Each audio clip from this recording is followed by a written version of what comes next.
এটা হচ্ছে আব্দুলপুরের বিখ্যাত লুচি। এটা আমি নিজে তৈরি করি। এটা আপনার জোড়া 20 টাকা, ভাজি ফ্রি, ভাজির দাম লাগে না।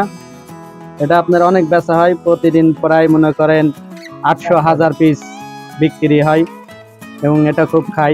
এটার একটাই জিনিস যে খুব স্বাদসুদু খেতে, তার সঙ্গে আলু ভাজিটা ফ্রি পাই।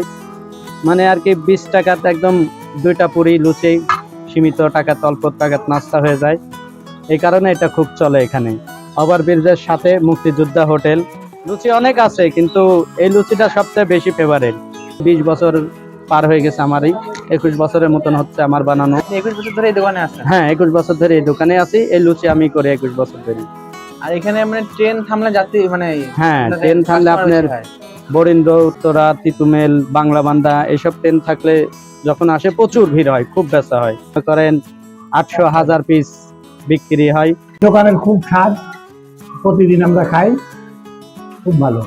রাজশাহী থেকে মোটরসাইকেলে চলে আসে এখানে 2,000-3,000 টাকার পুরি খাতে। রাজশাহী থেকে মোটরসাইকেলে আসে। আমার বাসা আব্দুলপুরে, বাঁশবাড়িয়া গ্রাম। আব্দুলপুর পুরীর জন্য বিখ্যাত বর্তমানে, আলুর ভাজি আর পুরি। সবাই আব্দুলপুর, সৈয়দপুর, নীলফামারী, সিলাহাটি এর একমাত্র পুরি খাওয়ার জন্য আমাদের আব্দুলপুর বেশিরভাগ আছে।